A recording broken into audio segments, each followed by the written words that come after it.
वैष्णव भक्तों को श्री राधा नील माधव के संध्याकालीन सत्संग सत्र में सबका स्वागत है। और हम इस्कॉन राजकोट के प्रमुख श्री वैष्णव सेवा प्रभु और सभी इस्कॉन के भक्तों का स्वागत करते हैं और धन्यवाद करते हैं कि वो इस समय निकाल कर इसमें जुड़े हुए हैं। तो हम श्री राधा माधव के साथ में कथा का प्रारंभ करेंगे।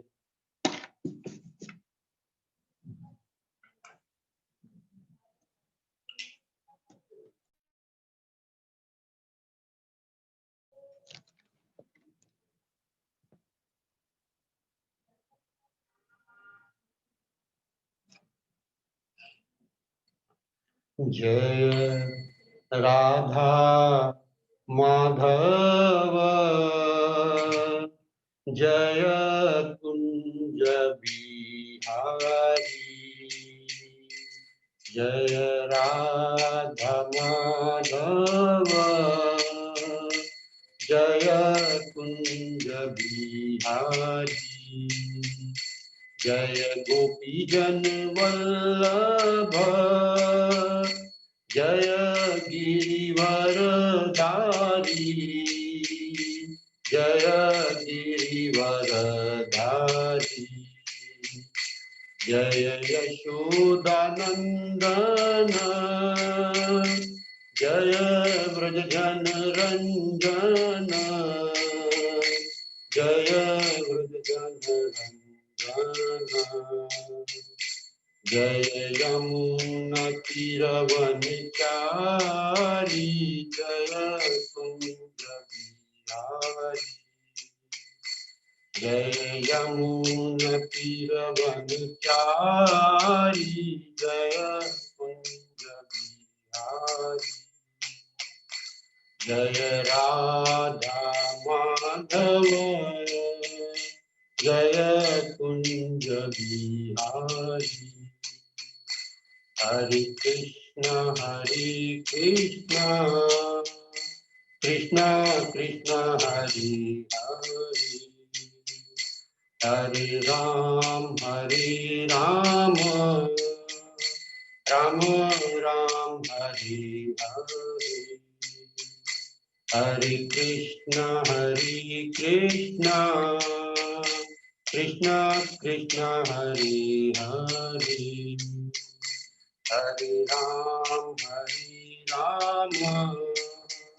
राम हरे हरे, हरे कृष्ण कृष्ण कृष्ण हरे हरे, हरे राम राम हरे हरे, जय राधा नील माधव राधे,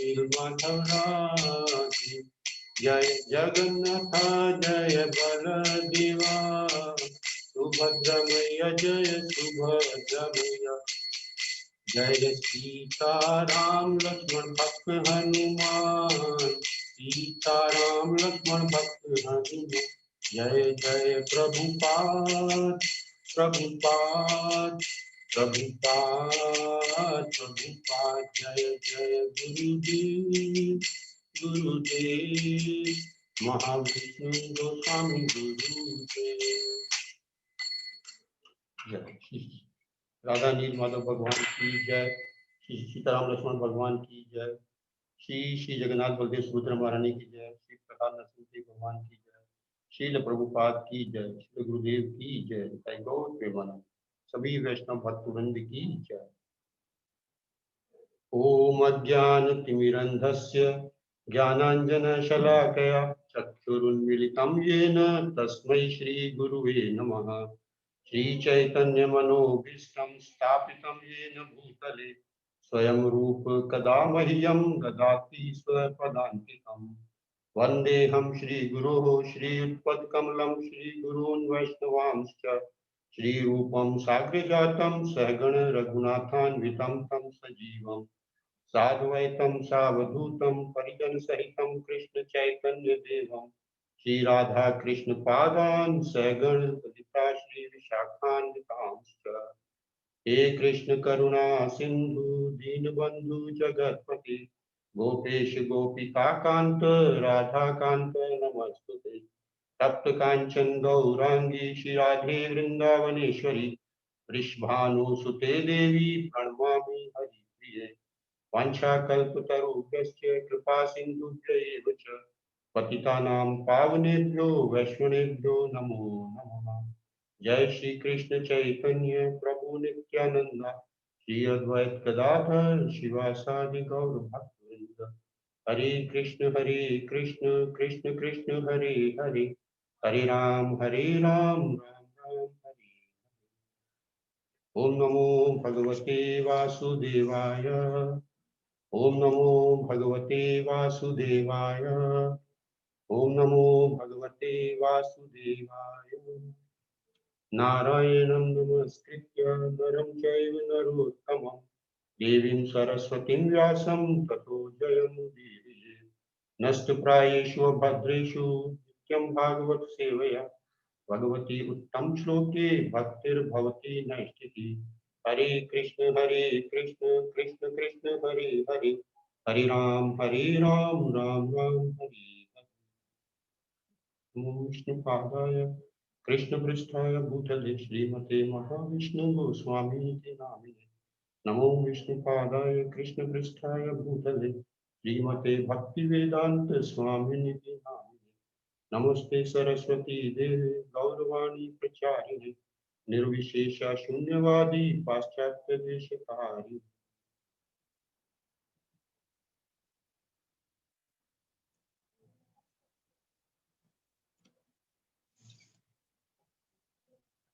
हरे कृष्णा। सभी भक्तों का एक बार फिर से स्वागत है। और आज हम इसका तीसरा भाग और प्रयास करेंगे, भगवान ने चाहा तो हम इसको जो कागभूषण जी की लीला है इसको आज पूरा करने का प्रयास करेंगे। आज हम काफी बड़ा भी है, अभी बचा हुआ जो है। तो पिछली बार में हमने देखा था कि कैसे जो गरुड़ जी थे, उससे पहले हमने शिव जी का देखा था। उसके लास्ट टाइम जो हमने देखा था कि गरुड़ जी को जब राम रावण के युद्ध में भगवान को मेघनाथ ने नागपाश में बांध दिया था, और नारद जी ने प्रार्थना करके गरुड़ जी को भेजा था कि आप जाइए और भगवान को आप ही छुड़ा सकते हैं नागपाश से, क्योंकि गरुड़ जो है वो सांपों के शत्रु हैं। उन्होंने छुड़ाया था तो उनको फिर वो हो गया था कि ये क्या वही भगवान है जो पूरे जगत के ईश्वर हैं और जिनकी मैं सेवा करता हूँ, दिन रात सेवा में लगा रहता हूँ। तो उनको ऐसा मोह हो गया और थोड़ा अभिमान भी हो गया उनको कि मैंने भगवान, ये अगर भगवान है तो मैंने इनकी रक्षा की है, मैंने इनको बंधन से छुड़ाया है। तो वो फिर भगवान ने उनको ऐसे मोह में डाल दिया। तो उसके बाद वो नारद जी की सलाह से शिव जी के पास गए।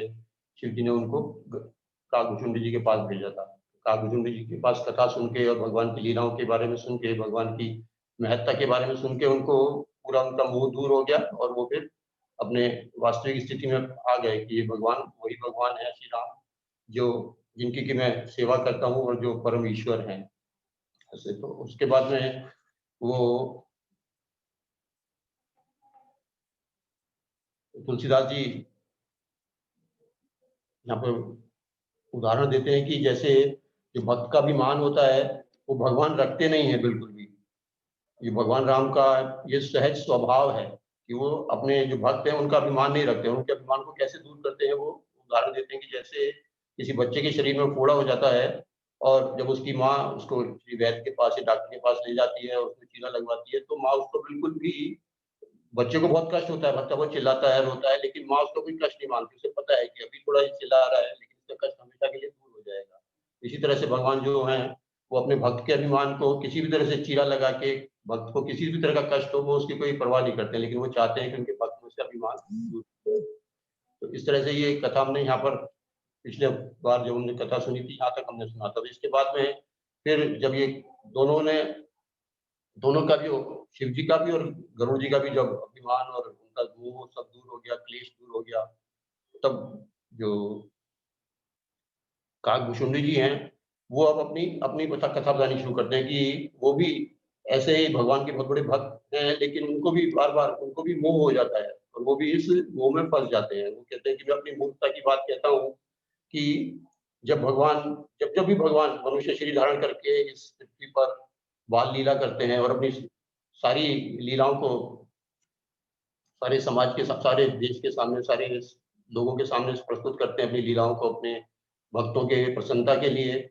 तो मैं हमेशा अयोध्यापुरी जाता हूँ और भगवान के बाल लीला का दर्शन करता हूँ। 5 साल तक मैं अयोध्या में रहता हूँ, जब तक भगवान 5 साल के होते हैं, तब तक मैं अयोध्या में रहता हूँ और उनकी जन्म लीला को देखता हूँ, उनके बाल लीलाओं को देखता हूँ और 5 वर्ष तक रह के फिर मैं वापस अपने-अपने इस आश्रम में वापस आ जाता हूँ। लेकिन मैं हर बार हमेशा जाता हूँ मैं, जब भी भगवान जिस युग में भी आते हैं। क्योंकि इनकी बहुत आयु आगे हम देखेंगे कि इनको शिव जी का वरदान प्राप्त है कि इनकी आयु बहुत बड़ी है, कालचुंडी जी की आयु। वो कहते हैं कि लघु बायस वपु धरि हरि संगा, देखहु बाल चरित बहुसंगा बहुरंगा।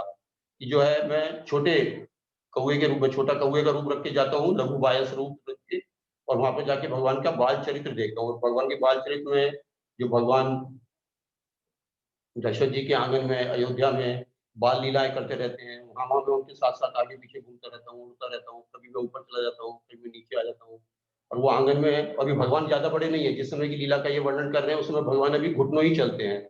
और भगवान वो बता रहे हैं कि घुटने के बल चलते-चलते मेरे पीछे-पीछे भी भागते हैं, मुझे पकड़ने का प्रयास भी करते हैं। और मैं क्या करता हूँ कि वहाँ पे जब भगवान के हाथ में कुछ खाने की वस्तुएँ भी होती हैं, जो माता यशोदा भी माता कौशल्या भी वहाँ पर साथ में होती है उनके और वो उनको कुछ न कुछ खिलाती भी रहती हैं और मैं खेल मेरे साथ वो खेल भी करते रहते हैं जो भगवान राम हैं। और उनके चारों बाकी तीनों भाई भी वहाँ पर होते हैं, दूसरी माताएँ भी वहाँ पर होती हैं। ऐसी वो बाल लीला का मैं दर्शन करता हूँ, बहुत आनंद लेता हूँ वहाँ पर। तो इस तरह से एक बार क्या हुआ कि मैं वहाँ बाल लीला के दर्शन कर रहा था, तो जैसे भगवान के हाथ में कुछ खाते-खाते कुछ गिर जाता है, तो मैं जाके उसी आँगन में जाके मैं उसको उठाता हूँ और खाता हूँ, तो कालभूषण जी का कितना बड़ा सौभाग्य है कि भगवान के हाथ से ही वो महाप्रसाद पाते हैं। ऐसे जब कुछ खा रहे होते हैं, जैसे आँगन में कुछ गिरा है और वो कौवे के रूप में है और वो कुछ वहाँ पे कुछ प्रसाद खा रहे हैं भगवान का, तो भगवान राम घुटने के बल दौड़ते हुए जल्दी-जल्दी दौड़ते हुए आते हैं, उनको पकड़ने का प्रयास करते हैं। लेकिन जैसे ही भगवान पास आते हैं, वो कालभूषण जी उड़ के दूर चले जाते हैं उनसे। ऐसे अक्सर होता रहता है, बार-बार होता रहता है। भगवान चलते रहते हैं, भगवान फिर वो भगवान के चरण छूने के लिए जब भगवान सीधे बैठ जाते हैं, घुटने के बल चलते-चलते थक जाते हैं या बहुत तेज़ चलते हैं, बहुत किलकारी मारते हुए उनके पीछे दौड़ते हैं। तो फिर वो बैठ जाते हैं, तो वो जो कागभूषुंडी जी हैं, वो कहते हैं कि मैं जब चरण छूने के लिए उनके पास जाता हूँ, तो वो अपने पीछे मुड़ के फिर से भाग जाते हैं वो। मेरे हाथ में मेरे को चरण छूने का नहीं मिल पाता है और वो पीछे भाग जाते हैं और फिर जब वो भाग जाते हैं और मैं उड़ के दूर बैठ जाता हूँ, फिर आँगन में कुछ गिरा होता है, उसको खाने का प्रयास करता रहता हूँ, तो फिर वो पीछे वो आते हैं और तेज़ी से मेरे पीछे भागते हैं और मेरे को पकड़ने की कोशिश करते हैं, अपना हाथ बढ़ाते हैं मेरे को पकड़ने के लिए, लेकिन मैं फिर उड़ जाता हूँ वहाँ से।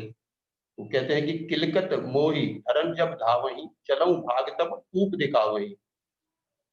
और भगवान जो है क्या करते हैं, उस कालभूषुंडी जी को आकर्षित करने के लिए हमने सबको एक्सपीरियंस है, जब छोटे बच्चे होते हैं वो जैसे कोई पंछी होता है या कुछ होता है, कोई जीव दूसरा होता है, उसको कुछ हाथ में खाने की वस्तु है तो उसको वो खाने की वस्तुएँ दिखाते हैं जिससे कि वो पास में आए। तो ऐसे ही भगवान भी ऐसे ही करते हैं। वो कह रहे हैं कि जब वो किलकारी मारते हुए मेरे पीछे पकड़ने के लिए दौड़ते हैं, तो मैं उड़ जाता हूँ वहाँ से और जब वो उड़ जाता हूँ मैं तो वो भगवान वहाँ पे चुपचाप बैठ जाते हैं और फिर उनके हाथ में जो ऊँट होता है, पुआ, मालपुआ जिसको बोलते हैं, वो मेरे को दिखाते हैं और मुझे बुलाने की कोशिश करते हैं अपने पास में, मुझे पकड़ना चाहते हैं वो। और जब मैं चरण स्पर्श के लिए उनके पास जाता हूँ, तो वो पीछे उड़ के फिर भाग जाते हैं। तो यहाँ पर बहुत ही भगवान का एक जो गुण है, हम देख रहे हैं कि भगवान किसी को भी प्रेम के साथ में बुलाते हैं वो उनको। भक्तों के ऊपर जैसे हम अक्सर सुनते हैं कि भगवान का जो डर के भगवान से डर के रहो और कुछ लोग कहते हैं भी आई एम गॉड फियरिंग अंग्रेजी में बोलते हैं उसको, तो हम गॉड फियरिंग नहीं है, यहाँ पर हम देख रहे हैं कि भगवान गॉड लविंग भगवान के साथ में हमें प्रेम करना है। भगवान प्रेम के साथ में हमें बुला रहे हैं और उनके हाथ में क्या वस्तु है? पुआ है, मालपुआ है भगवान के साथ में और भगवान स्वयं भी हमको ऐसे बुलाते हैं प्रेम के साथ में और जब भगवान ये लीला कर चुके होते हैं और दूसरे युगों में कलयुग जैसे आज के युग में हम हैं, कलयुग में हैं, तो इस युग में भगवान स्वयं नहीं प्रकट होते हैं, तो भगवान अपने भक्तों को, अपने पार्षदों को भेजते हैं। तो वो पार्षद भी क्या करते हैं, वो भी इसी विधि से सभी भक्तों को, सभी साधारण व्यक्तियों को, सभी जो जीव हैं, उनको आकर्षित करने के लिए वो भी ऐसे ही हुआ। जो प्रभुपाद जी हैं, जब प्रभुपाद जब आए, लीला की प्रभुपाद जी ने और इतने सारे पूरे विश्व में मंदिरों का निर्माण किया, वो कैसे किया? वो एक कुआँ दिखा के ही किया प्रभुपाद जी ने, जो इस्कॉन में बहुत फेमस है। इस्कॉन की जो बुलेट है, प्रभुपाद जी गुलाब जामुन बना के रखते थे, जब पहले-पहले शुरू में गए थे अमेरिका में, तो गुलाब जामुन भर के रखते थे और जो आते थे लोग प्रभुपाद जी का कीर्तन में सम्मिलित होते थे, उनकी कथा सुनते थे, उनको वो खूब वो भी प्रभुपाद जी भी वही विधि अपनाते हैं जो भगवान स्वयं अपना रहे हैं, क्योंकि प्रभुपाद जी डायरेक्ट भगवान के प्रिय भक्तों में से हैं, शुद्ध भक्तों में से हैं, उनके पार्षदों में से हैं। तो वो भगवान की ही उस जो लीला है, भगवान का ही जो विधि है, कैसे भक्तों को, कैसे जो जीव है उनको आकर्षित करना है, वो भी वो पूरा दिखाते हैं। वो गुलाब जामुन करके रखते हैं और हम देखते हैं कि दोनों ही जो मिठाइयाँ हैं, जो गुलाब जामुन है या मालपुआ है, ये इसके लिए दाँत की भी लगाने की ज़रूरत नहीं है। कोई व्यक्ति कोई कहे कि मेरे तो दाँत नहीं है, मैं कैसे इसको खाऊँगा? तो दाँत लगाने की ज़रूरत नहीं है, मुँह में डालते ही ये घुल जाते हैं, इतनी अच्छी मिठाई है। और दूसरा मालपुआ क्या जो प्रभुपाद जी दिखाते हैं हमारे को और गुरु महाराज बताते हैं, वो मालपुआ है हरे कृष्ण महामंत्र का। वो भी ऐसा ही है, उसमें भी कुछ हमें प्रयास करने की ज़्यादा ज़रूरत नहीं है। सिर्फ़ बैठे-बैठे किसी भी स्थिति में कहीं पर भी हम हों, उस हरे कृष्ण महामंत्र का हम जप कर सकते हैं और जो शास्त्रों की विधि है, उसमें यही एक विधि महत्वपूर्ण बताई गई कि जीव के द्वारा ही हम भगवान को प्राप्त कर सकते हैं। सेवोन्मुखे ही जिह्वा तो समेव स्फूर्तियदः अतः श्री कृष्ण नाम आदि ना भवेत् ग्राह्यमिन्द्रियः। भगवान का जो नाम है या भगवान की लीलाएँ हैं, वो हम अपनी इंद्रियों से नहीं पकड़ सकते, लेकिन हम अपने जीव के द्वारा पकड़ सकते हैं। सेवोन्मुखे ही जिह्वा तो, जिह्वा के द्वारा हम पकड़ सकते हैं और जिह्वा से हम 2 ही ये काम करते हैं, खाने का और बोलने का। तो जो भगवान है वो भी यही विधि बता रहे हैं कि मेरे पास आओ, मैं तुम्हारे लिए पुआ लेके बैठा हुआ हूँ, मालपुआ लेके बैठे हैं भगवान और कागभूषुंडी जी को वो निमंत्रण देते रहते हैं कि आओ मेरे पास आओ और कागभूषुंडी जी क्या है, वो दूर भागते रहते हैं। तो ऐसी जब शिशु लीला देखते हैं कागभूषुंडी जी भगवान की, उनको लगता है ये तो साधारण बच्चे जैसी लीला हो रही है, साधारण बालक जैसी, जो प्राकृत शिशु जैसे लीला करते हैं कि जब मैं इनके पास जाता हूँ तो ये भाग के पीछे चले जाते हैं और जब मैं दूर चला जाता हूँ तो ये वहाँ बैठ के मेरे को पुआ दिखाते हैं। ऐसी प्राकृत शिशु लीला कर रहे हैं। तो ऐसे एक कागभूषुंडी जी को इस लीला को देख के, ये जो भगवान की लीला देख के, उनकी परछाई देख के ही भगवान अपनी परछाई देख के नृत्य करते रहते हैं, परछाई में हिलते रहते हैं। जैसे-जैसे वो करते हैं, परछाई हिलती है तो उनको बड़ा आनंद होता है। ये सब लीला देख के कागभूषुंडी जी को भी मोह हो जाता है। ये बालक कैसे, ये संदेह हो जाता है कि सच्चिदानंद भगवान कैसे हो सकते हैं ये भगवान में, जो शुद्ध भक्तों को भगवान मुँह में डालते हैं, तो उससे क्या करना चाहते हैं भगवान? कुछ लीला करना चाहते हैं, जिससे कि जो वो लीला होगी और उसका जो आने वाले समय में लोग भक्त लोग उसका गान करेंगे, दूसरे लोग सुन के भगवान की तरफ आकर्षित होंगे, इसलिए भगवान ये सब लीलाएँ करते हैं। ऐसे ही हम देखते हैं कि जब ब्रह्मा जी भ्रम विमोहन लीला है, उसमें भी जब ब्रह्मा जी ने देखा कि भगवान कृष्ण अपने दोस्तों के साथ में बैठ के ऐसे खाना खा रहे हैं और हँसी-मज़ाक कर रहे हैं, किसी के हाथ में से छीन रहे हैं, किसी के हाथ में कोई उनके हाथ में से छीन रहा है, ऐसी जब लीला हुई तो ब्रह्मा जी को भी मोह हो गया था। वो भी भगवान को समझे कि ये वो परम पुरुषोत्तम भगवान नहीं है, ये भी कोई साधारण बालक ही है। ऐसे ही उन्होंने भी जब परीक्षा लेनी चाहिए भगवान की। ऐसे ही यहाँ पर काकभूषुंडी जी को भी मोह हो गया भगवान की ये बाल लीला देख के और वो जैसे ही मोह हुआ तो भगवान क्या हुआ, भगवान ने देखा कि इसको मोह हो गया है तो वो उनकी परीक्षा लेने के लिए और उनको और थोड़ा-सा परेशान करने के लिए कि मैं देखता हूँ कि इनको मेरे बारे में जो मेरी लीला देखने के लिए इतने आश्रम से बाल लीला देखने के लिए आते हैं और फिर भी इनको यहाँ पर ये संदेह हो रहा है कि ये कैसे भगवान हो सकते हैं। वो कहते हैं प्राकृत शिशु एव लीला देखि भयउ मोहि मोह कवन चरित्र करत प्रभु चिदानंद संदोह। तो उनको ये होता है कि ये सच्चिदानंद भगवान है, ये कैसे चरित्र कर रहे हैं? प्राकृत शिशु की तरह से, साधारण बालक की तरह से लीलाएँ कर रहे हैं। तो वो कहते हैं कि इसका एक कारण वो महत्वपूर्ण कारण बताते हैं कागभूषुंडी जी वो कहते हैं, "जो सबके रह ज्ञान एक रस, ईश्वर जीवहि भेद कहउँ कस।" वो कहते हैं कि इसका ये कारण है कि अगर हमेशा भगवान का कितना शुद्ध भक्त भी होते हैं और दूसरे जीव भी हैं, तो अगर सबके मन में हमेशा ये ज्ञान रहे कि यही ईश्वर है और भगवान के और जीव में भेद है, तो फिर भेद कैसे रहेगा? अगर सभी जीव हमें जो भगवान के भक्त भी हैं, वो अगर ये मान लें कि भगवान है हमेशा के लिए, तो वो जीव और ईश्वर में क्योंकि जीव हमेशा ज्ञान में नहीं रह सकता है। केवल भगवान ही हैं जो हमेशा ज्ञान में रह सकते हैं। वो ईश्वर अगर जीव भी हमेशा ज्ञान में रहेगा, तो वो फिर ईश्वर में जीव में भेद कैसा रह जाएगा? तो इसलिए वो कहते हैं कि इसका ये दूसरा कारण ये है कि यदि जीवों को अखंड ज्ञान बना रहे, तो फिर ईश्वर और जीव में भेद ही कैसा होगा? तो जो जीव है वो माया के वश में है और माया ईश्वर के वश में है। इसी तरह से जीव परतंत्र है और ईश्वर स्वतंत्र है, भगवान स्वतंत्र हैं। तो इस तरह से भगवान की वो लीला देख के जब उनको मोह हो गया, तो भगवान ने वहाँ पर एक लीला की। उन्होंने क्या लीला की? जब वो पकड़ने के लिए उनको पीछे भाग रहे थे, उन्होंने जैसे ही जो कालभूषुंडी जी जब उनके पीछे जो भागते-भागते भगवान ने अपना हाथ आगे बढ़ाया उनको पकड़ने के लिए, तो वो कालभूषुंडी जी डर के मारे उड़ गए वहां से। और उड़ के, क्योंकि काकभुचुंडी जी को हम आगे देखेंगे, काकभुचुंडी जी को शिव जी से वरदान प्राप्त होता है कि वो कहीं पे भी जा सकते थे, किसी भी जगह। उनको उड़ने में के लिए कोई लिमिट ही नहीं थी। कौवों की जो लिमिट है वो इतनी ज्यादा नहीं है कि वो कहीं जा सके, लेकिन काकभुचुंडी जी की लिमिट इतनी थी कि उनको कहीं भी जा सकते थे। और वो कहते हैं कि जैसे ही भगवान ने अपना हाथ बढ़ाया, मैं उड़ चला। लेकिन क्या हुआ वहां पर कि भगवान वहीं बैठे हुए थे, उसी दशरथ महाराज के आंगन में ही बैठे थे, लेकिन उनकी जो भुजा थी, जब पकड़ने के लिए उन्होंने बढ़ाई, तो वो भुजा बढ़ती गई। जैसे-जैसे काकभुचुंडी जी उड़ते गए और वो भुजा बढ़ती गई, और काकभुचुंडी जी के पीछे ही वो भुजा बिल्कुल लगी रही। तो काकभुचुंडी जी को बहुत ही ज़्यादा भयभीत हो गए, बहुत ज़्यादा डर गए कि ये क्या? ये मैं इतना ज़्यादा उड़ रहा हूँ। और वो कहाँ तक उड़ गए? ब्रह्मलोक लगी गयऊँ मैं, चितयऊँ पाछ उड़ात, जुग अंगुल कर बीच सब, राम भुजहि मोहि तात। वो कहते हैं कि वो कहाँ तक गए? ब्रह्मलोक तक।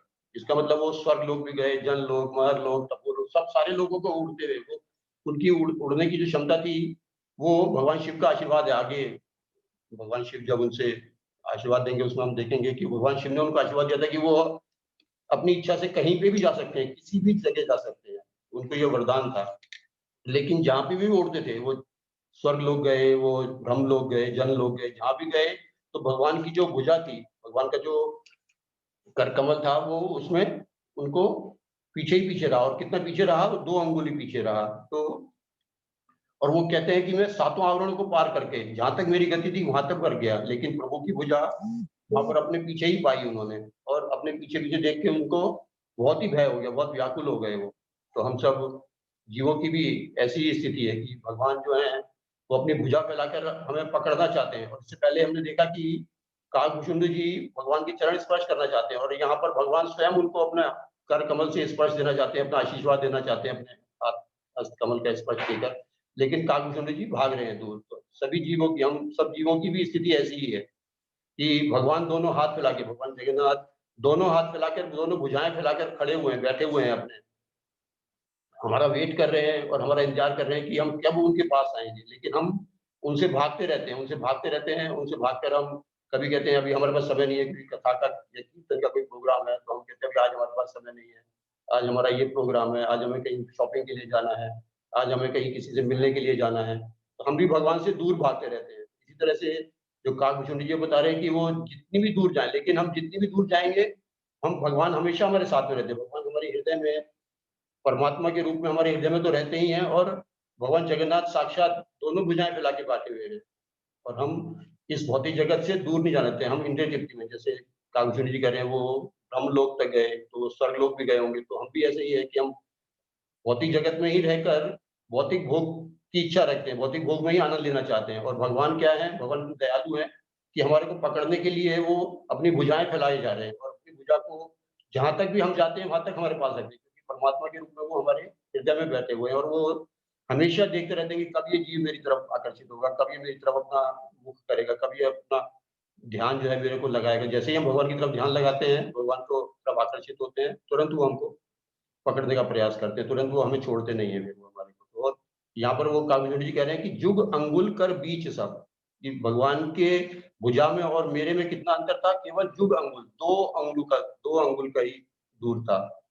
और अभी इस पिछले महीने में ही हमने इतनी दामोदर लीला के इतनी लीलाएँ सुनी हैं, उसमें हम 2 अंगुल का हमने बार-बार सुना है कि 2 अंगुल क्या है? कि एक तो है कि भगवान को सेवा करने का जो हमारा प्रयास है, भगवान के प्रति हम अपना कदम बढ़ाएँ भगवान की तरफ, एक तो वो है हम भगवान को प्रसन्न करने का प्रयास करें, और दूसरा है भगवान की कृपा, भगवान की अहेतु की कृपा।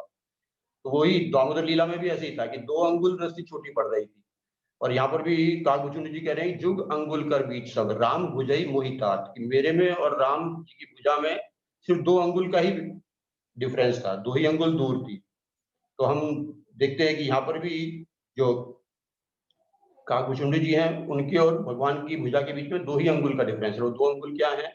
जो हमने दामोदर लीला में बहुत सुना है कि 2 अंगुल हैं हमारी भगवान की सेवा करने का प्रयास, और दूसरी अंगुल है भगवान की अहेतु की कृपा। जैसे हम कहीं बैंक में जाएँ, कोई लॉकर हो हमारा, तो बैंक में ऑपरेट करने के लिए जाएँ, तो वहाँ पे 2 चाबियाँ होती हैं। तो एक तो बैंक के अधिकारी के पास में होती है, एक चाबी हमारे पास होती है। हम वहाँ जाके उसको ऑपरेट करना है, तो बैंक का अधिकारी तो हमेशा वहाँ पे उपस्थित रहता है, अपनी चाबी के साथ में वहाँ रहता है। लेकिन जब तक हम नहीं जाएँगे उसके पास में, अपनी चाबी लेके कि हमें ऑपरेट करना है, अपना लॉकर खोलना है, तब तक वो हम लॉकर नहीं ऑपरेट कर सकते हैं। हम बैंक में चले जाएँ, अपनी चाबी लेके ना जाएँ, तो हम ऑपरेट नहीं कर सकते हैं, जबकि अधिकारी वहाँ पे अपनी चाबी के साथ में बैठा हुआ है। इसी तरह से भगवान अपनी अहेतु की कृपा के साथ में हमेशा दोनों भुजाएँ फैलाकर बैठे हुए हैं। हमारा ही प्रयास है, हमारी ही कमी है कि हम अपना प्रयास नहीं कर पाते हैं। तो इस तरह से भगवान अपनी कृपा के साथ हमेशा तैयार रहते हैं, पर हम प्रयास नहीं करते। तो एक बार हमें महाराज के साथ में राजकोट में ही हमें याद आ रहा था कि जब मंगल आरती के बाद में एक दिन क्लास हो रही थी ऐसे, उस क्लास में महाराज जो स्वयं स्फूर्ति प्रभु हैं, वो कोई एक उनके पास में पेपर था या कोई कैलेंडर था ऐसा, उसमें भगवान की प्रतिज्ञाएँ थी। भगवान की प्रतिज्ञा लिखी हुई थी कि भगवान कहते हैं कि मेरी प्रतिज्ञा क्या है? उसमें और महाराज उनका कह रहे थे कि इनको इंग्लिश में ट्रांसलेट करते हैं, वो हिंदी में थी तो महाराज उनको इंग्लिश में ट्रांसलेट करा रहे थे। सभी भक्त लोग महाराज के आश्रम में ही थे। तो उसमें प्रतिज्ञाओं में जो प्रतिज्ञा थी वो बहुत सुंदर प्रतिज्ञाएँ थी भगवान की, तो कुछ हमें याद थी उसमें से।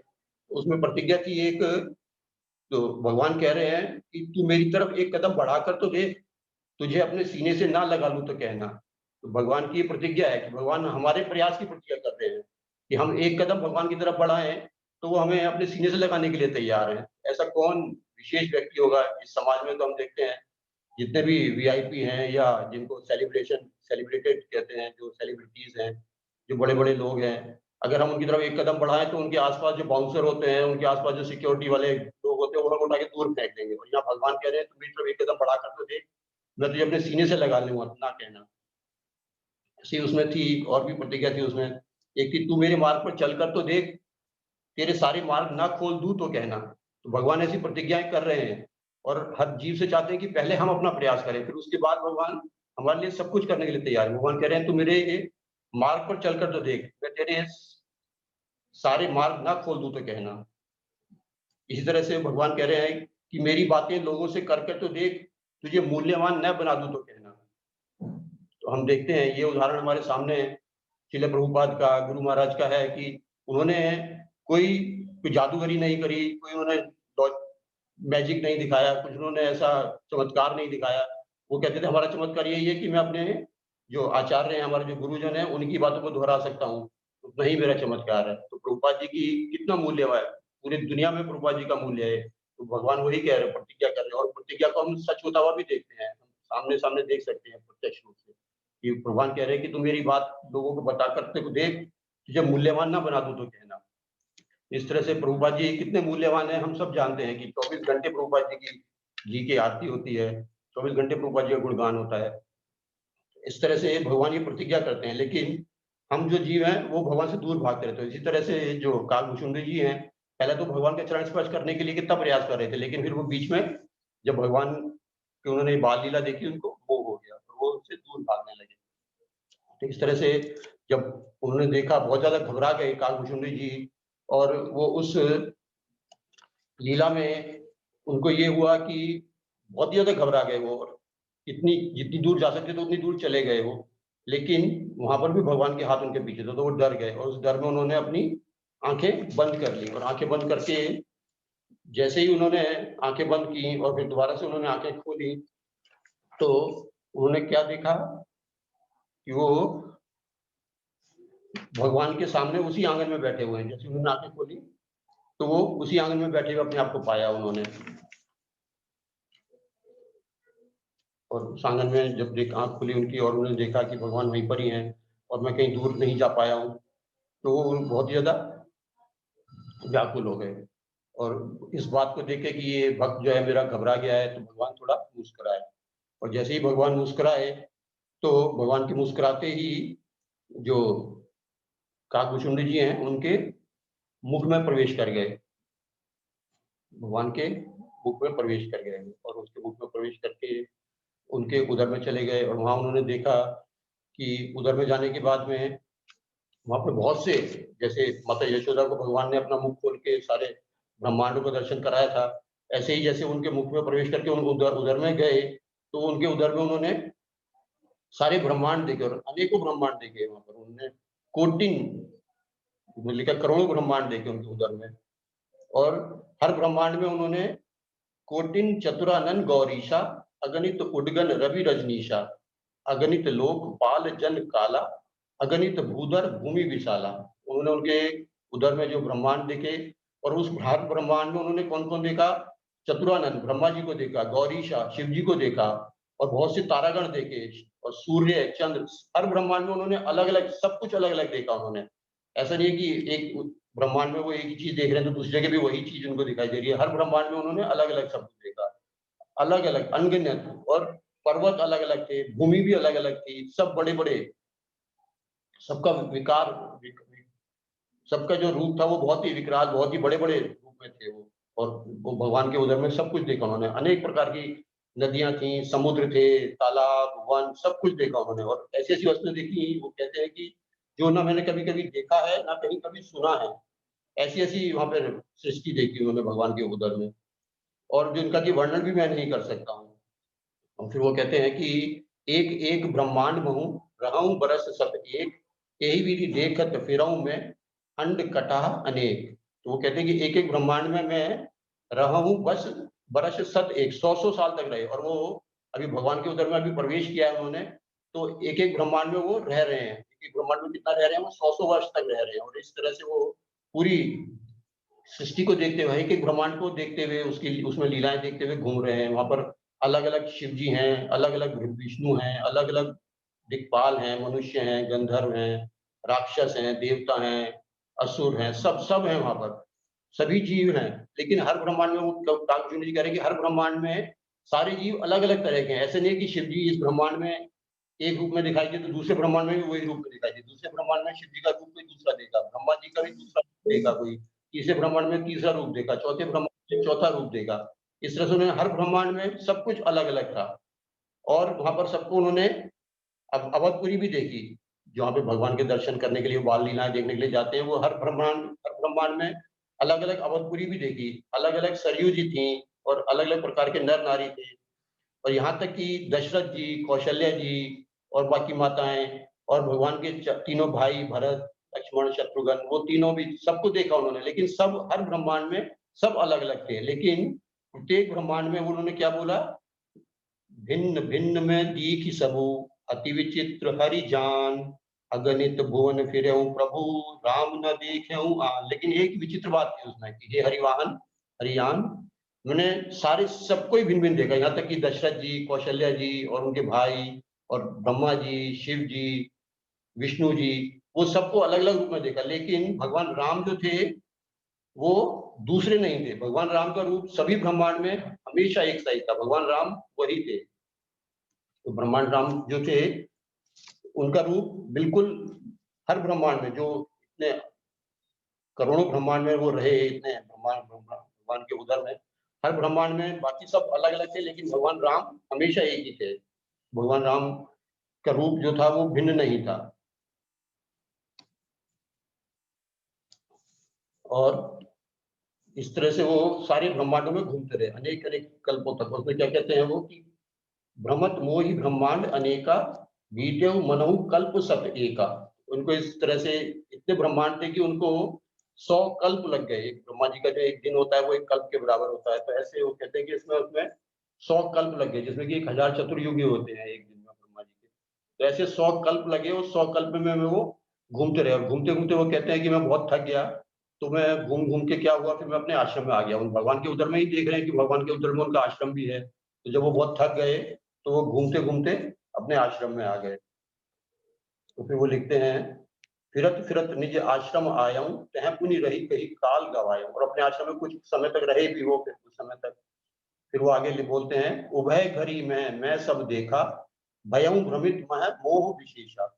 लेकिन ये जो वो कह रहे हैं कि मैं 100-100 वर्ष तक एक-एक ब्रह्मांड में रहा और इसमें 100 कल्प तक मैं भगवान के उदर में रहा। लेकिन ये कितने समय में बीता ये समय? वो कहते हैं उभय घड़ी, केवल 2 घड़ी में ही ये सब मैंने देख लिया और मन में ऐसा वो हो गया कि मैं थक गया।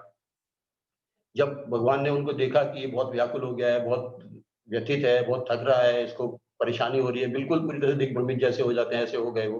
तो भगवान फिर मुस्कुराए और वो जब उन्होंने देखा कि भगवान के उदर में ही वो देख रहे हैं कि भगवान मुस्कुराए हैं, तो जैसे ही भगवान फिर मुस्कुराए, वो फिर से भगवान के मुख से बाहर आकर वहीं उसी आँगन में आ गए, जिस आँगन में भगवान उनके साथ लीला कर रहे थे, जहाँ पे माता कौशल्या भी थी, माता कैकेयी भी थी और माता सुमित्रा भी थी, सभी सभी थे वहाँ पे और भगवान के तीनों भाई भी थे। उसी आँगन में फिर उन्होंने देखा कि वो मुँह से बाहर निकल के वहीं पर ही आकर बैठ गए जैसे। तो वो सब कुछ भूल गए, जैसे बाहर आके देखा तो बाहर तो कुछ भी नहीं था, भगवान बाल लीला वैसे ही छोटे बच्चे की तरह बैठे हुए मुस्कुरा रहे थे, घुटने के बल चल रहे थे और कभी उनको वो मुँह दिखाते थे। तो ऐसे फिर वो से वो बहुत ही ज़्यादा वो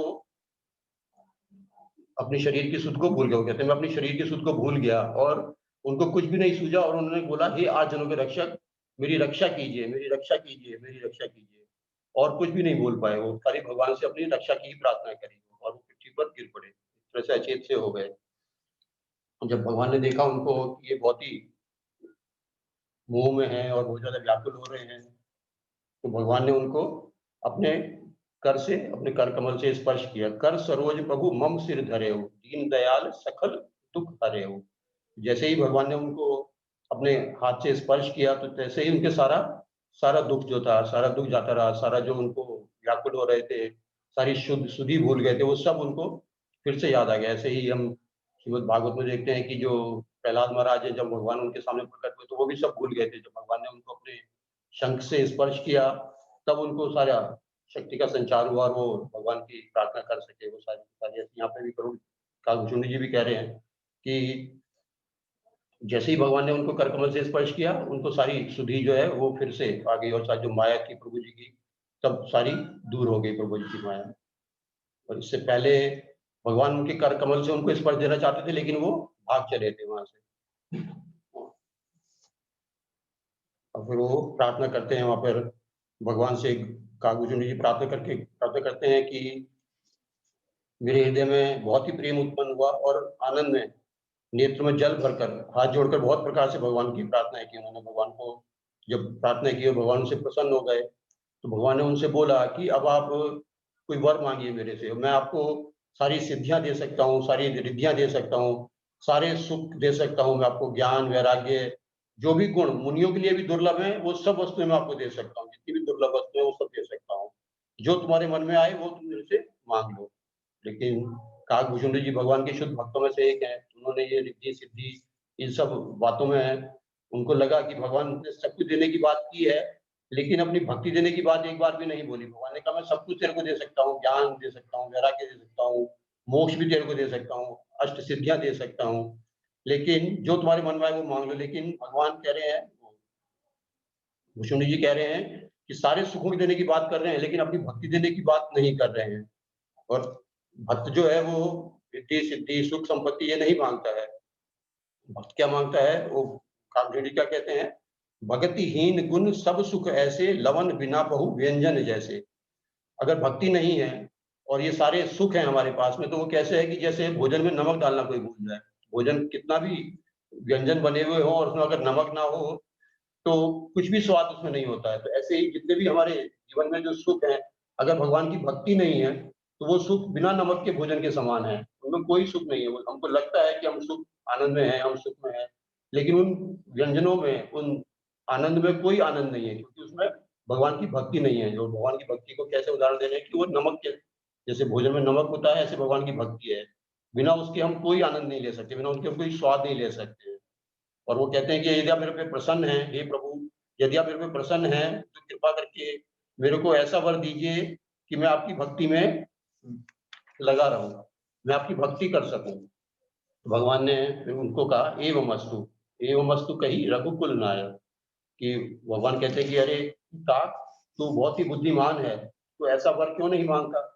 क्योंकि भक्तिहीन विरंच किन खोई, सब जीवों सम प्रिय मोहि सोई।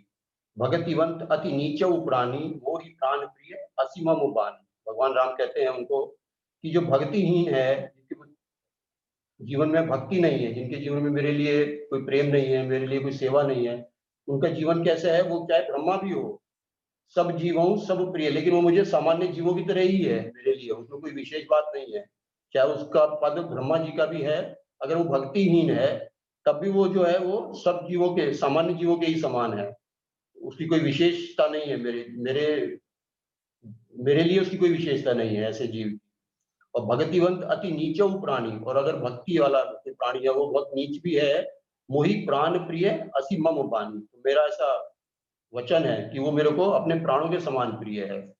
तो बाकी सब जीवों, चाहे वो ब्रह्मा जी की पोजीशन तक भी क्यों ना हो, लेकिन वो मुझे प्रिय नहीं हो सकता है। तो इस तरह से भगवान उनको भक्ति का वरदान देके ऐसे उनके साथ बाल लीला करते-करते जब ये सब बातें हो रही थी तो वहाँ पे सभी थे, लेकिन ये लीला किसी ने देखी नहीं। वहाँ पे माता भी थी, उनके भाई भी थे, सभी थे वहाँ पर, लेकिन ये भगवान की लीला जो कागभूषणी के साथ हो रही है, ये किसी ने नहीं देखी। जैसे भगवान ने वहाँ पे अपनी योग माया का प्रभाव रखा था कि बाकी ये सब जीवन में किसी ने भी लीला नहीं देखी ये वाली।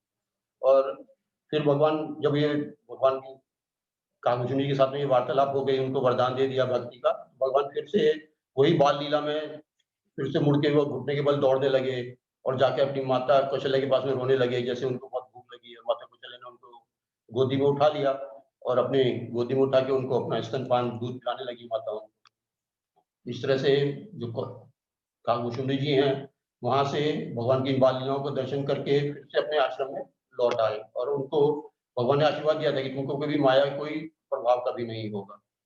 तो ये सब लीला सुन के जो गरुड़ जी थे, उन्होंने काकभूषुंडी जी को बहुत बुरी-बुरी उनको धन्यवाद दिया, उनकी बहुत प्रशंसा की कि आप तो भगवान के साथ में साक्षात आपके साथ में लीला करते हैं भगवान, आमने-सामने आपके साथ लीला करते हैं भगवान, बाल लीला में आपको मौका देते हैं भगवान कि आप उनके साथ शामिल हो सकें, उस बाल लीला में भाग ले सकें। तो ऐसा जानकर कि वो बहुत ही ज़्यादा प्रेम हो गया उनको कि भगवान राम इतने प्रिय भक्त हैं भगवान राम के ये और वे मेरे लिए ये पूज्य हैं, मेरे लिए गुरु के समान हैं और वो गुरु की महिमा का फिर बखान करते हैं कि क्योंकि काकभूषुंडी जी के ही कृपा से, काकभूषुंडी जी के ही कथा के प्रभाव से जो गरुड़ जी था उनका भी मोह दूर हुआ था। तो वो कहते हैं गुरु बिन भव विधि तरहि न कोई, जो विरंचि शंकर सम होई। तो जो गुरु हैं, उनके बिना हम ये भवसागर से पार नहीं जा सकते। हमारा स्थिति चाहे कितनी भी बड़ी क्यों ना हो, हम ये बिना गुरु के भव सागर सागर से पार जा ही नहीं सकते। कहते हैं जो विरंची शंकर सम होई, चाहे वो ब्रह्मा जी की पोजीशन पे हो, चाहे वो शंकर हो, वो भी उनको भी गुरु का आशीर्वाद चाहिए, उनको भी गुरु की शरण ग्रहण करनी ही पड़ेगी इस भव सागर से पार जाने के लिए। चाहे इतनी भी बड़ी पोजीशन हो, उनको भी यहाँ से भगवान गुरु की आवश्यकता पड़ेगी। जैसे गरुड़ जी कहते हैं कि जैसे मेरे को संदेह ने घेर लिया था जब भगवान को मैंने नागपाश से मुक्त कराया था, तो ऐसे ही आपकी ही कृपा से वो सारा मेरा जो मोह है और जो मेरा जो अहंकार भी हो गया था, मेरे को वो दूर हुआ है। तो मैं आपसे विनती करता हूँ कि आप मेरे को अपनी शुद्ध बुद्धि से आपसे कुछ पूछना चाहता हूँ। तो हाथ जोड़कर वो गरुड़ जी उनसे प्रार्थना करते हैं कि मेरे को अपना आप ये और बताइए कि आपको जो ये शरीर है, जो आपका जो काक का शरीर है, काकभूषुंडी के रूप में आप हैं, जो आपका ये कौवे का जो शरीर है, ये कैसे प्राप्त हुआ? क्योंकि आप सब कुछ जानने वाले हैं, आप ज्ञान वैराग्य से भी युक्त हैं और भगवान के भी प्रिय दास हैं। तो आपको ये शरीर कैसे प्राप्त हुआ? कौवे का शरीर कैसे प्राप्त हुआ? और दूसरा आपने मैंने शिव जी से सुना है क्योंकि शिव जी ने उनको बोला था कि ये महाप्रलय के समय में भी जो काकभूषुंडी जी हैं, इनका लय नहीं होता है, इनका नाश नहीं होता है। जबकि सारे ब्रह्मांड नाश हो जाते हैं, सारे जीवों का नाश हो जाता है, सारे मनुष्य, देवता सब कुछ नाश हो जाता है, लेकिन उस महाप्रलय में भी आपका नाश नहीं होता है। और दूसरा तीसरा बात उन्होंने पूछी कि आपके आश्रम में ही मेरा मोह और भ्रम भी भाग गया, इसका क्या कारण है? तो अब वो उनसे इस बारे में प्रश्न करते हैं कि उनको जो शरीर मिला है वो काक का शरीर क्यों है? क्योंकि भगवान के इतने शुद्ध भक्त हैं, फिर भी वो काक के शरीर में है।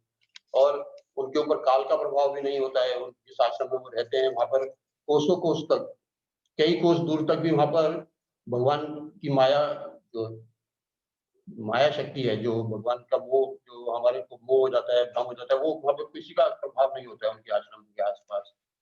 आप मेरे को ये सब बताइए, ये क्योंकि आपकी लीला सुन के मेरे को और इच्छा हो रही है आपके बारे में जानने की। तो काकभूषुंडी जी उनके इस प्रश्न के लिए उनको बहुत-बहुत धन्यवाद देते हैं और वो कहते हैं कि अब मेरे को अपने पूर्व जन्मों की बातें याद आ गई हैं। मैं तुमसे वो अपने पूर्व जन्मों की बात कहता हूँ, तो आदर के साथ में आपको मैं ये बताता हूँ और आप मन लगा के सुन लिए कि जिस तन से मैंने इस कौवे के शरीर से मैंने भक्ति पाई है, इसलिए मेरे को इस शरीर पे ममता है, इसलिए मैं शरीर को छोड़ना नहीं चाहता हूँ, मैं काक के शरीर में ही रहना चाहता हूँ। कहते हैं, "एहि तन राम भगति में पाई, ताते मोहि ममता अधिकाई।" जही ते कछु स्वार्थ कछु होई, तेही पर ममता कर सब कोई। कि जिस तन से मैंने भगवान राम की भक्ति पाई है इस काक के शरीर में, इसलिए मेरे को इस पे ममता है और मैं इसी शरीर में रहना चाहता हूँ। चाहे ये पक्षियों में, ये एक तो पक्षी का शरीर है और पक्षियों में भी ये निम्न श्रेणी के पक्षी का शरीर है, फिर भी मैं इसी शरीर में रहना चाहता हूँ, क्योंकि इससे मेरा स्वार्थ सिद्ध हुआ है, इससे मेरे भगवान की भक्ति का जो स्वार्थ है, कोई दूसरा स्वार्थ नहीं सिद्ध हुआ है उनका, भगवान की भक्ति का स्वार्थ सिद्ध हुआ है। तो वो चाहते हैं कि इसलिए मेरे इस शरीर पर ममता है। और वो उदाहरण देते हैं कि जैसे रेशम का कीड़ा होता है, तो रेशम का कीड़ा रेशम बनाता है और उस रेशम से हम बहुत सुंदर वस्त्र बनाते हैं, बहुत सुंदर उसका प्रयोग करते हैं। तो रेशम का वो कीड़ा है, लेकिन फिर भी उस कीड़े को लोग बहुत ही यत्न से पालते हैं, बहुत ही सुरक्षा रख करते हैं उसकी, उसको पालते हैं उस कीड़े को और उसका ध्यान रखते हैं, क्योंकि उससे रेशम मिलता है। चाहे वो कीड़ा ही है, चाहे वो निम्न जीव ही है कोई, लेकिन फिर भी उसकी बहुत ही सुरक्षा करते हैं, उसके साथ में ध्यान से करते हैं।